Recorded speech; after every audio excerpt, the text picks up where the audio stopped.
Welcome to the Monday Morning Wake Up Call with your host, Carrie Ramage, managing broker at Remax Elite, and Heather Holliday, your social marketing nut, talking about hottest real estate topics with a little weekly activity and motivation for the week.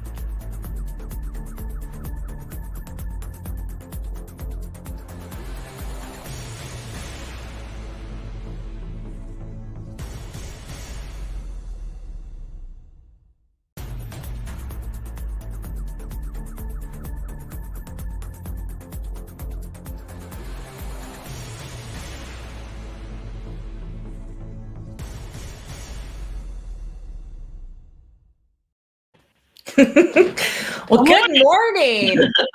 It's funny. Last week you were talking about that photo of us. Yes. It looks like that, and that's in there. Did you see that? It is in there. It's a good photo too. Well, and then I was actually, I'm laughing because I was watching the whole intro and I can't even believe, like, I know we're in season 3, but we're in season 3. This is crazy. I know. And then, and it's funny. So in one of the pictures I saw, Walter was sitting behind us. So that was funny. I'm trying to think of where that was. Was that Washington? That probably was Washington. Yeah. Washington, D.C., I think. That's funny. Lots of good pictures. And then the picture from when we did fire walking like 9 years ago, or how many ever years ago that was. Was it 9? So crazy. I'm still so sad because that was 100% what I wanted to give my kids when they graduated school. But to me, it's just not the same doing it via Zoom. No, not at all. Not at all, honestly. Maybe one day. I'd still like to do that.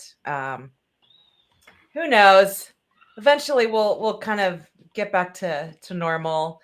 So this week I want to say it's always a hot topic on what we see going on and questions asked. And I think everybody wants the magic pill, right? Well, it's funny because when I look at this and I review what we were talking about today, and I'm like, are we talking about this again? Like, do people not know all this yet? But I think people need to be reminded, or they get stuck in a rut of doing the same things over and over again. And like we always say, pick the 5 you love and then add in 2 new ones, or whatever number we use. I don't really remember when we do business planning, but do the ones that you love and you're good at, and then add in a few that, not that you absolutely hate, because look, I'm just never going to be a door knocker. I'm just not. I'm never going to be a cold caller. Right. But maybe there's something else. Maybe I should start doing garage sales. That maybe that'll be my new thing. So yeah, I mean, we're always talking about your sphere of influence, your sphere of influence, your sphere of influence. But we also need to be doing other things because you have to expand that sphere. I always say I try to do just as many buyers as sellers, because once you sell, and especially if they move out of town, unless they come back to town, then you have to replenish that person. So that's why you want to have the buyers, because buyers become sellers, right? So same thing with how are you prospecting for business? You want to add to your sphere of influence so that you're bringing in new people, new friends, new people, new things, right? Yeah, and there's so many different ways. I know for like our website, I think with any of these, I will add, because it's my big pet peeve, because a lot of people do want that magic pill, and there is no magic pill. You've got to hustle. But if you're thinking of incorporating like online lead gen, whether it be, social, web, pay-per-click, Google, whatever, you have to have systems in place for that follow-up. So so it's like with almost anything, you have to work your way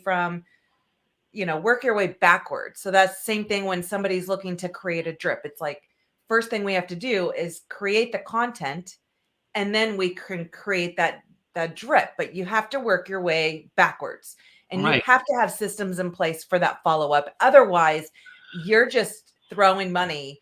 And if you don't, if you're doing pay-per-click leads, right? So you're generating, all these leads. Do you have someone that's, kind of like the ISA? What are you doing when those leads come in? Are you responding within 3 minutes? Because if you're not, that lead's already been on another website and everything else. And especially the stats for online lead gen. It is nothing like it used to be when we started doing that, what, 10, Yep, 12 we live in years a click, ago. click, click, click, click world. So and just for years, I never understood what people were saying.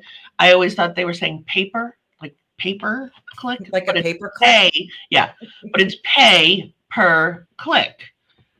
Just for those that you don't know. Right. So And if you you, run a Google ad, anybody can go in there, run an ad targeting, having them go to a landing page for whatever that may be. Whenever I mean, I kind of self learner just because of how much, some companies charge. And I'm like, I'll figure it out myself. And I'll just, mhm, I just probably started with like $50 and I would run like 4 different ads and see what happened with that. What is my conversion? The cost per lead. I don't care how much traffic it's generating or how many clicks. I want to know how many clicks, how many leads did I get? So I like to know the cost per lead and right, what is that person reachable?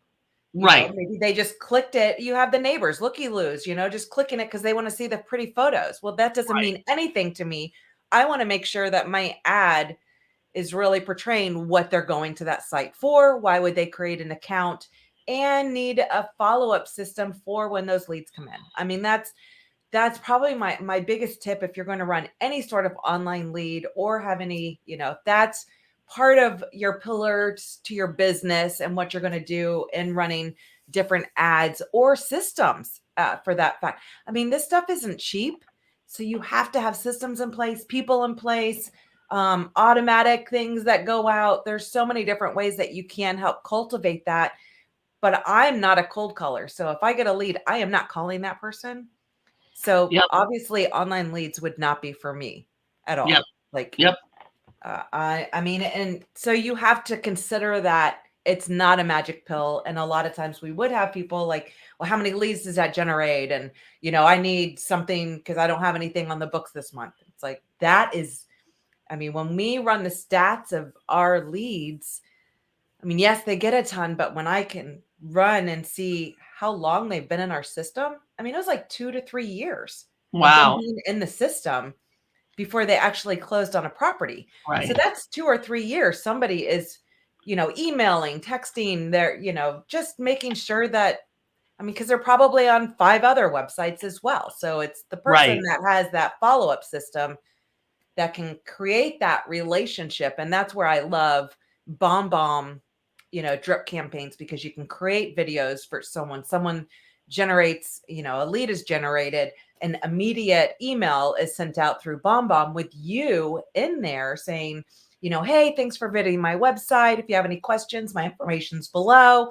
I'd love to help you out. Otherwise, feel free to search my website, set up property alerts, blah, blah, blah, blah, blah. So right. kind of making it more informative, but putting that face, that name, all of that kind of stuff, I think really helps somebody kind of get to know, like, and trust you when that's an online lead. So for me, bomb follow up is about as close as you're ever going to get from me cold calling. Right, right. Because I'll send you a video all day long. Don't make me cold call you. I hate talking on the phone anyway. But Well, let's just go right into cold calling. So circle prospecting, which is you find a great listing that just closed. Doesn't have to be yours. And so it's basically you drop a pin on the map and you draw a circle around it, and you get the names, telephone numbers, addresses of the people that live close by. You cross check it with the do not call list, and then you call them to, the conversation is something like, did you know that the house at 123 Main Street, your neighbors just sold for $1 million, and then you talk about, would you be interested in selling? We have a couple of agents who do circle prospecting, and they're really successful at it. yeah, I was sitting at absolutely. my mom's house one day, and one of our agents was circle prospecting my mother. Uh, And that's something you could use a tool called like slide dial so that you now, can, so it automatic, so slide dials like it's via app, but it just basically it skips the ringing part and it just goes straight to straight to voicemail. voicemail. Yeah. Yep. That's about as close to cold calling, but then I would freak out if they called me back. So, Well, right, right. Then what? Oh my God. And then oh crap, you're the calling me other, back. What do I do? What do I say? So yeah, the, I'm just the other thing that I'm never going to do, but we also have agents who are super successful at door knocking, and it's working. yes. One of our guys, Tim Prestano, he was showing on Facebook the other day his shoes were worn out, and he has to get a new pair of shoes like every 2 months from his door knocking, and he's door knocking higher end, which I would have been like, there ain't no way those higher end people are answering your door knock or listing with you. Well, let me tell you, it's working. So if you're comfortable doing it, or even if you're, And it's a he little is. bit, He's I mean, totally, he's its own little I know. But if it even, person, and he loves it. I He, know, especially like the Fizbos, because he wants them in there in his book of yep, all these Fizbos, and he sold it. Like yep, so proud of his book. So yep, and he loves it. So I mean, there's so many different pillars to what you can do, and if you're okay with that, do it. Have at do it, it, do because it. we can't all do the same thing. So do find something that you're good with, even something that may be just out of your comfort zone, and go for it, because that's when you're going to find that growth in your business. Exactly, exactly. Here's another one. Are you using a smart CRM? If you're within the Remax network, you have First IO that's available to you, or not in the Remax network, you can use Zurple, but that is, it's like an intelligence finder. You download all of your people on your phone into this app, and and this is super scary, but we all know Big Brother's there. It can tell by those people's activities on the internet if they're thinking about buying or selling. It's like And I then it, know, and I don't know a lot about Zurple. I know agents that have used it, but I know like the first app, I mean, it's like using 700 different data trigger points to yep, find somebody who's more likely to sell, and it tells you who to call and who to reach out to. Now, if you just use your sphere, you should know these people and should already be, somewhat just texting, writing notes. I mean, like we're always giving you different things that you can do, but this is telling you who to reach out to and why. And it basically gives you, do 3 a day, and yeah, it tells you who to do. I think those are super important, because I know we're all about like our sphere and stuff, but definitely using these programs to your advantage is not going to hurt. yeah. Yeah, for sure, for sure.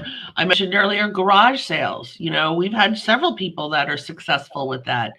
Go around, it gives you an opportunity to meet the neighbors, while you're picking up maybe items that you would use for staging. And Um, it's a great conversation piece when you do interact with these people. And I would think of the areas that you farm and yeah, have it a conversation. Oh, I'm just looking for, things that I can use for staging homes. And, you wear your swag, your brand. So it's like I'm all about being subtle. I'm not about in your face, salesy, anything like that. Um, but it is a great conversation starter, and it leads into, oh, you sell, da da da. Maybe they're doing a garage sale because they're thinking of selling. Hello. right, Yeah. right, right, exactly. What about divorce leads? There's a designation you can get, uh, real estate collaboration specialist specializing in divorce. Do that and then contact local divorce attorneys, and get on their roster for referring you when customers are splitting up. It's the And that takes a very special kind of agent, because that can't. oh, I've done divorce situations. It can be really, really hard. But that's Um, the thing, is if it's your specialty, it's what you're good at, and you are a good, kind of therapist, can listen and have that in you. yep, I mean, that's not for everybody. So if that is something that you kind of enjoy, just like a lot of people like the first time home buyers, some people really enjoy working with seniors. I mean, just like anything, what do you enjoy doing? Let's strengthen that with some education, and then reach out to those that, you can reach those types of people, attorneys same thing or honestly with probate attorneys. So yes. are you rubbing elbows with probate attorneys and making sure that they're referring you when they get customers and clients. Your market leader. Market leader is one of the largest home valuation online sites. So are you participating in and paying for market leader and getting leads that way when people are looking for the value of their home? That's a good Yeah. one that we don't use. Making sure your website is the hub for news in your area. You know, if you're building up your website, make sure there's a reason why people A would go there and B would stay there. Absolutely. And save it for future reference. I mean, I always think of having the answer before the question is asked. And really as agents, you kind of get the same questions all the time for, sellers and buyers. Why not? I mean, I would say make some videos, have it on a page all about buyers. Here's my top 5, buyer questions, and Yep. then reach out to me for more. Same thing with sellers. But why not have that content already on your website, and making sure that you have a website with the chamber, the utilities, the school zones, all of that stuff. Have it on there, because that way they're not just using your website to find their next property. It's something that they would actually save or bookmark so that they can go back to it, because you have all of this content and links and information. It's always nice when someone refers your website to somebody who's moving to the area that they know. So Right. I Right. just like to make it a hub of, and plus Google's going to love it because that's going to be great search engine optimization. I like the videos because, of course, videos almost kind of like evergreen content. It's a lot of that information is not going to change as the real estate, kind of changes. A lot of it's just kind of generic questions you get all the time. So why not add that to your website? Of course, everyone knows that's kind of like my pet peeve. I like having all that, but you know, same Right. thing with social media. Why would somebody like your Facebook page if you have a third party that's just, posting stuff on there? Right, right. So true. So true with social media. It's really about you engaging with people, you know? And it's funny, in our show last week, Steve commented about, are you playing a word game? It seems to keep popping up. And it's like, and that's actually been a conversation thing. Somebody texted me this morning, like, what's this? Oh, that's Wordle. Are you playing Wordle? You know, so For me, I like to use social media. So it's the social aspect first. It's creating and maintaining these relationships that really can take it to another level, taking these online relationships offline somehow. But really, it's all about, kind of being positive, providing value, being passionate. And really, I find groups are a great way. It's like, I can get into specific niche groups, provide value, answer, ask questions, all of that kind of stuff, whether it be about my cricket, my Jeep, real estate, anything like that. I really find that's where, you really maintain these relationships. And that's only if you're you on social. So right, that's where the pages, when you're paying for the third party content, right. sure. I mean, whatever, but you're going to get out of it what you put into it. So, and it's not an end all be all. It's not, going to be your magic pill for gaining, but it's all about those relationships. Yeah. For me, Sure, for sure. Here's it can here's be. another one. Reach out to absentee owners. So if you're prospecting a neighborhood or a group of neighborhoods, don't prospect the people that are living there, but prospect the people that have their mailing addresses elsewhere. In many cases, this is a second home for them, and in many cases, they're getting up there in years and they're not going to fully retire down here. They're going to stay in wherever, South Carolina, Massachusetts, Ohio, wherever their family is, to be near family in their golden years. So it might be time for them to sell those second properties. And a lot of times people may have bought when the market was high, and they had to rent because they couldn't sell in that market. Oh, they're For right. And me, now, and now they can. And now they're, so for me, I would completely be targeting absentee owners because the value is so crazy. If I had a place to go and didn't have my kids here, I'd sell it. I'd be good. yeah, Absentee owners, if you run property management division, when I was creating property management division, that is who I went after. And I went, you can always look up when the property was last rented. That's when I'm sending for either sale, or if you're looking for a property management division. That was who I went after, was the absentee owners, whether, so if you do property management, that's a great resource for that part. But if they're thinking of selling, make sure that you have a, your postcard, your letter, anything has that you do both, or you Right. have a, property management division. But the absentee owners were huge Right. for me when I was doing property management. For sure, for sure. Also, join your local clubs, organizations, nonprofit organizations. Find your passion, and then you'll find others that are interested like you. You know, we have David Cable, who's really active in the Chamber of Commerce, which has helped to get him lots of leads and such. And Sherry Tabbitt also does the Chamber of Commerce. And actually, what she was telling me, what's been really good for her with that is to have business connections. I need a new carpet cleaner. I need a new handyman. I need the guy who cleans out the dryer vent. So she's made those connections there. And eventually, hopefully, they'll turn into leads as well. Oh, my sister needs to sell. My brother needs to sell. Or if there's a nonprofit that you like, Candlelighters of Brevard is one. You know, whatever There's it so is, many different nonprofits and so many. organizations, and I really think, if you're passionate about something, you're joining it for that reason, but you're also finding other people that are passionate. And we all have our own stories of our whys, but really it's like you find your tribe of people and everybody may have a passion. So you're giving back to the community with something that you care about, but you're also meeting all of these amazing people that you have something in common with, and you have that rapport and relationship. So I just feel that ends up coming back. And I mean, it could be like I'm in different Jeep clubs, so I'm out there going on Jeep events or whatever. But I think you just have to find your tribe of people. But for me, it's joining the groups and organizations that you're passionate about. I mean, I always was a part of a nonprofit and probably made myself always crazy. But then when I would leave one, it wasn't a year later, I'd You'd be drive involved in myself well, crazy with another one. the problem you have or I have is you get overly involved. Then you're the secretary, or you're the marketing person, or you're the whatever. Like I used when my kids were in events at school, I was the team mom for t-ball.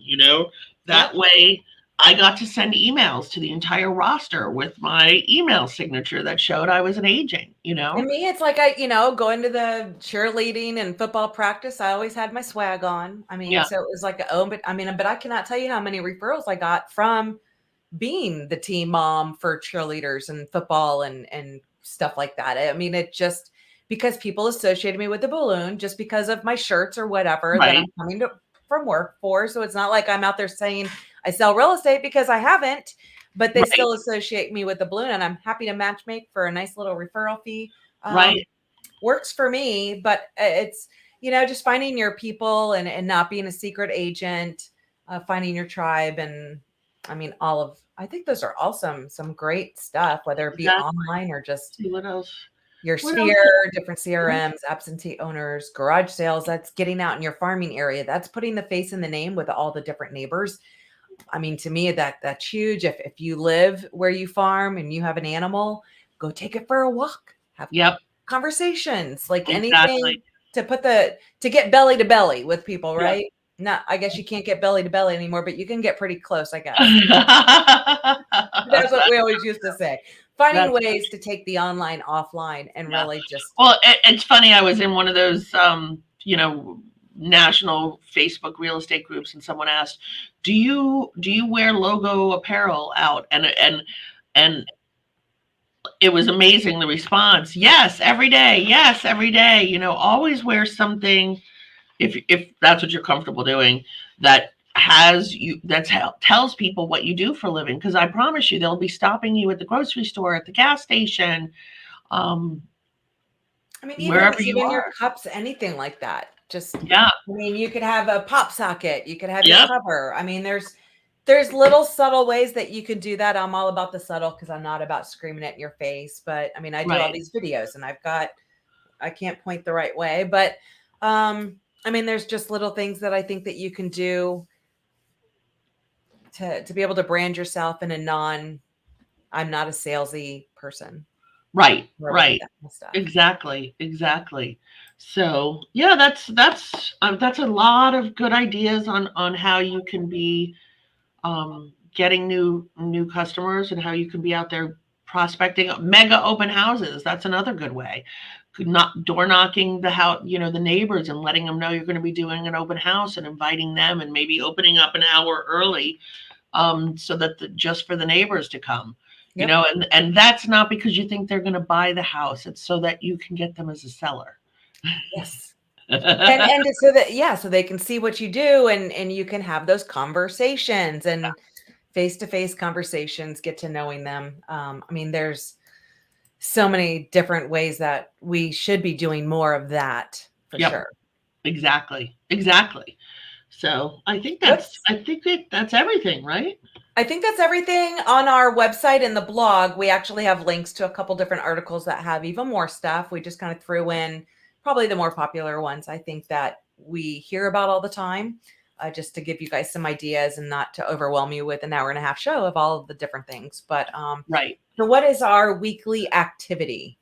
So I'm just gonna laugh before I say this, because if John Neiman is listening, I'm gonna hear this later. Take a break from your phone one time each day this week to work on a small project, or to meditate, or to do some stress reducing, maybe work out. If you're riding your Peloton, or you're on a cycle bar, don't bring your phone in with you. Focus on what you're doing, and boost self-awareness, so you really are paying attention to what's going on around you.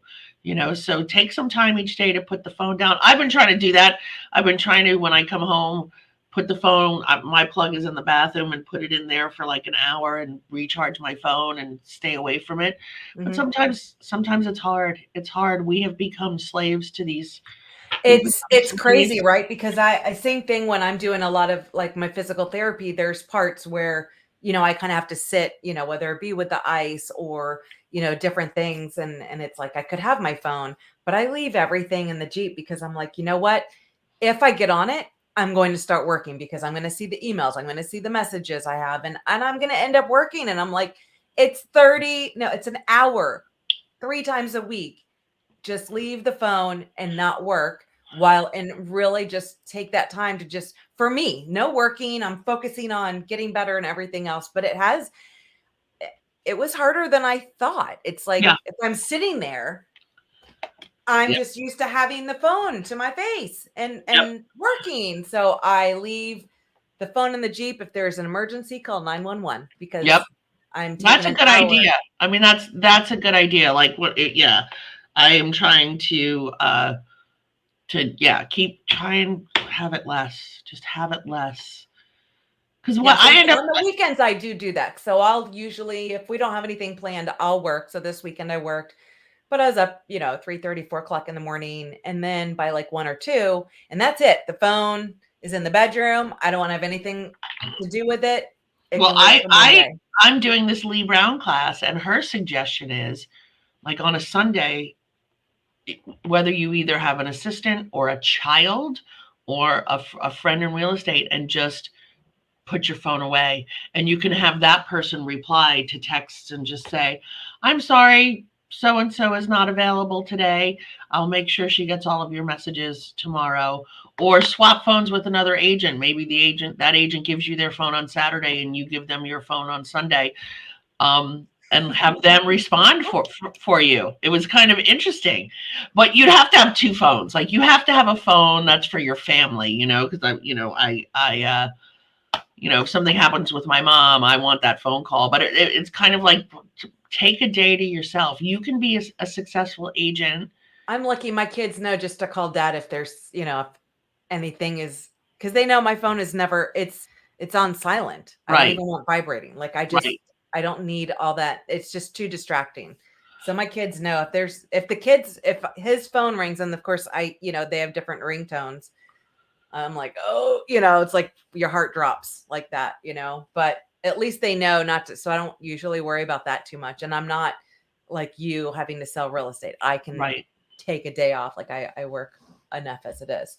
Exactly. And our words of wisdom for the week is don't make friends who are comfortable to be with. Make friends who force you to level yourself up. And I'm constantly telling my kids this. Oh my gosh, you know what? That's really funny. And I won't say any names, but a friend had posted, oh, my girl tribe, I love it. We know I love hanging out with them. We know what each other's thinking. We know, this, that, and the other thing. And then someone else, and I'll tell you off camera who the two people were. And I didn't read through the whole thing because I was like, oh God, I can't read this. Someone else, an agent, posted, why are you doing what's easy? You should be doing what's hard, and you should be making friends with people who aren't like you so you can learn new skills in it to be able to effectively communicate. Um, that was funny, but I didn't look at all the other comments because I was like, oh God, are people going to is this going to turn into like some sort of Facebook fight or something? So I didn't Well, want to see I mean, it. just like with being around people, but I also know like when Leo and I first started dating and, I was doing, all the dancing, the West Coast and all that kind of stuff. And he wanted to learn how to do this. And I'm like, well, here's where you can go take lessons. But just know when we go out, I'm not dancing with you because I'm dancing with like the instructors and the people that have been doing this a long time because that's how I get better. So you can go do classes just like I did if it's something you really want to do, but don't think you're dancing with me because you're not. Because, Right. and I probably sounded like a not nice person, but I was in that learning stage. So, of course, I wanted to dance with people who were very good because they made me better as I was learning all this kind of stuff. So, Right. I mean, I Right. guess I've always kind of had that mentality. Well, don't, you want to go, I'm not your babysitter and, find people, whatever. God, that sounds so mean when I just say that out loud. But that was the whole point is I want anything I do, I just want to be around people who are better than me because it does make me level up and it makes me better um, Exactly. for everything as a person in business. As that's why I love the events that we go because I that's when I get to meet all these people and it's like I always have list of who I want to actually meet Right. because they have a strength and I just want to like pick their brain and stuff like that. So um but that's why. So that's this week's. Of course, we have on our blog, MondayMorningWakeUpCall.com.